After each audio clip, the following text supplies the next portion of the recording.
بسم اللہ الرحمن الرحیم۔ السلام علیکم ورحمۃ اللہ وبرکاتہ۔ ناظرین گرامی، کیا آپ جانتے ہیں کہ خلافت عثمانیہ نے ٹیپو سلطان کی مدد کیوں نہیں کی؟ مزید تفصیل میں جانے سے پہلے آپ ہمارے چینل کو سبسکرائب کر لیں اور ساتھ لگے بیل آئیکن کے نشان کو پریس کر دیجئے تاکہ آنے والی ویڈیو کے نوٹیفیکیشن آپ کو بروقت مل سکے۔ ویڈیو دیکھنے کے بعد واٹس ایپ، فیس بک اور سوشل میڈیا پر ضرور شیئر کیجیے۔ سلطنت عثمانیہ کو عالم اسلام میں مسلمانوں کی راہبری کرنے والی سلطنت کے طور پر جانا جاتا ہے۔ دشمنان اسلام کو معلوم تھا کہ جب تک خلافت عثمانیہ قائم ہے ہم مسلمانوں کا کچھ بھی نہیں بگاڑ سکتے۔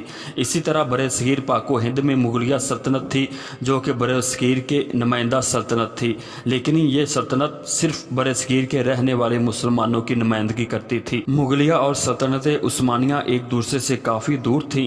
کہا جاتا ہے کہ ان دونوں سلطنتوں میں اختلاف بھی رہا ہے، جیسا کہ ظہیر الدین بابر رحمۃ اللہ علیہ نے خلافت عثمانیہ سے کئی مرتبہ تجارتی تعلقات قائم کرنے کی کوشش کی، لیکن یہاں ظہیر الدین بابر کو کوئی خاصا معاملہ نظر نہ آیا اور یہ تجارتی تعلقات ٹھیک نہ رہے۔ اور اس کے علاوہ یہ بھی کہا جاتا ہے کہ برصغیر کے بہادر اور نڈر سلطان ٹیپو سلطان خلافت عثمانیہ کے مقابلے میں اپنی ایک نئی ریاست قائم کرنا چاہتے تھے۔ ٹیپو سلطان اپنے وقت فرنگیوں یعنی انگریزوں کو عبرتناک شکست دے رہے تھے۔ یہ ایسے بہادر سلطان تھے کہ کوئی بھی ان کے سامنے آنے کو تیار نہ ہوتا۔ ہندو مائیں جب اپنے بچوں کو سلاتی تو محمود غزنوی کا نام لیتی تھیں، لیکن انگریز عورتیں اپنے بچوں کو ٹیپو سلطان کا نام لے کر سلاتی۔ ان کا ہی قول ہے کہ شیر کی ایک زندگی گیدڑ کی 100 سالہ زندگی سے بہتر ہے۔ تو ناظرین کرام، ٹیپو سلطان جب فرنگیوں سے جہاد کر رہے تھے تو انہوں نے ایک خط کے ذریعے خلافت عثمانیہ سے مدد مانگی۔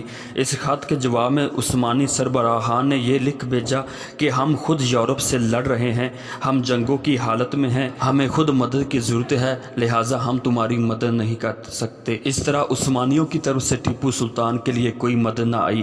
آخرکار خود ٹیپو سلطان میسور میں ہونے والی جنگ میں شریک ہوئے۔